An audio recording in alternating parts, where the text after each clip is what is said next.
There is a question that almost everyone types into a search bar at some point, usually late at night, usually after a fight, usually when the person next to them is already asleep and they're lying there wide awake with their phone glowing in the dark. The question is some version of, how do I know if this is the right person for me? And here is the uncomfortable truth. Nobody tells you when you type that question in. The search bar can't answer it, and neither can a quiz, a compatibility test, or a checklist of green flags. Not because the question doesn't matter, it matters enormously, but because almost everyone is asking it backwards. By the end of this video, you are going to understand why the way you've been asking this question has probably been keeping you stuck, what doubt in a relationship actually means versus what people assume it means, and the real signals that tell you whether you are with the right person, signals that have nothing to do with how the story started. Let's start with the myth that is quietly running underneath this question for most people, even if they'd never say it out loud. It is the idea that somewhere out there, there is one specific person who fits you so perfectly that being with them will simply feel right all the time.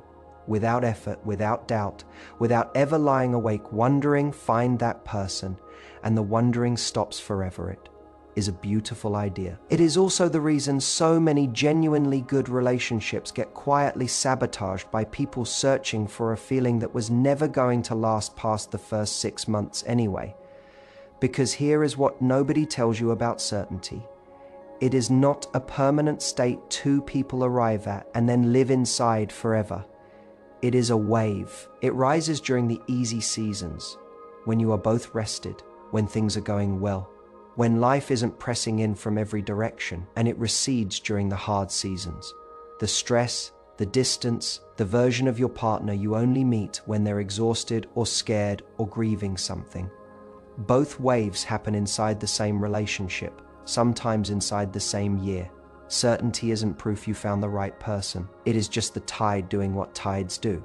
So if you've ever felt a wave of doubt and immediately thought, this must mean I am with the wrong person, I want you to actually sit with this next idea, because it might be the single most useful reframe in this entire video.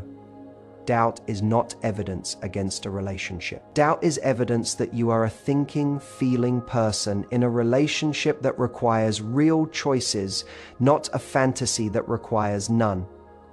Let me show you what this looks like with two very different people asking the exact same question.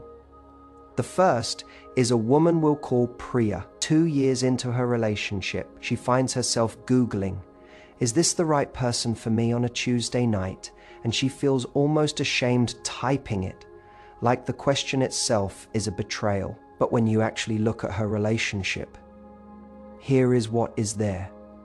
A partner who shows up, who repairs after conflict instead of disappearing into silence for days, who she respects more now than she did on date 1, not less. The doubt she is feeling isn't coming from anything broken in the relationship. It is coming from fear. The fear of choosing someone for the rest of her life. The fear that comes with any decision big enough to matter. Her doubt is the doubt of depth, not the doubt of danger. No picture a second person. We'll call him Marcus, typing that exact same search at that exact same hour. But Marcus's relationship looks different underneath the surface. His partner mocks him in front of friends and calls it teasing conflict. Never actually resolves.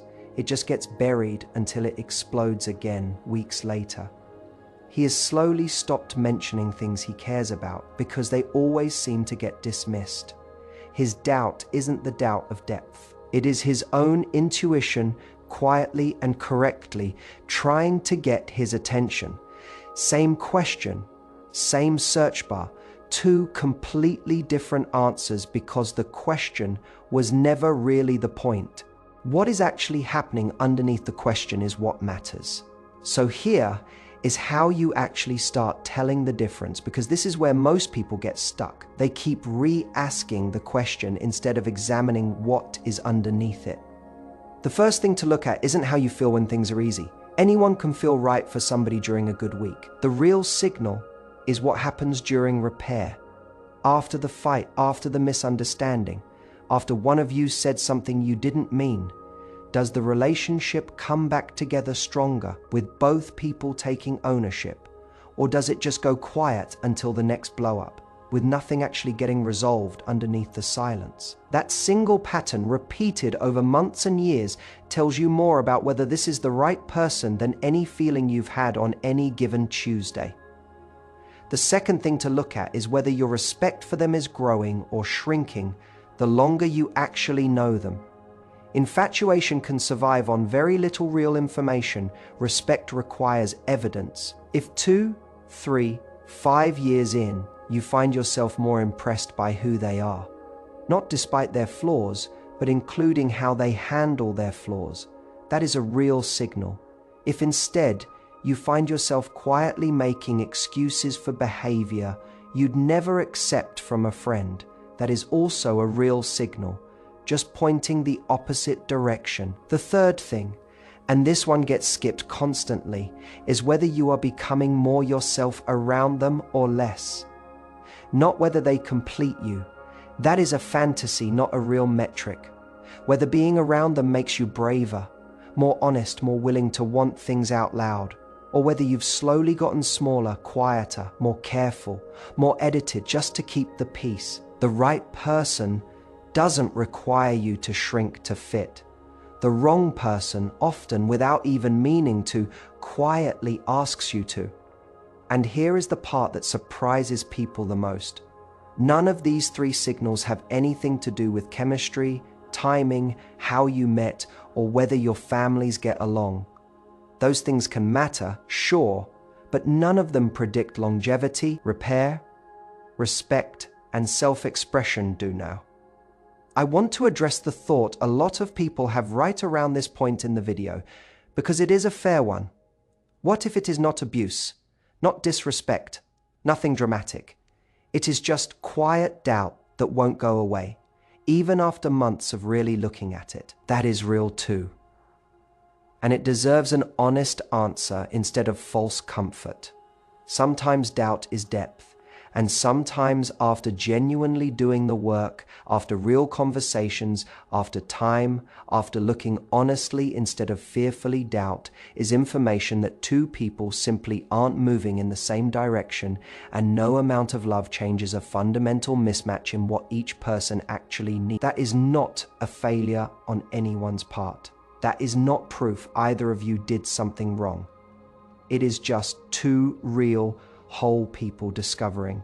That whole and whole doesn't always mean compatible. But here is the mindset shift I want you to actually leave with, because it changes how you carry this question for the rest of your life, not just in this relationship. You were never going to find the right person by waiting for the doubt to disappear completely.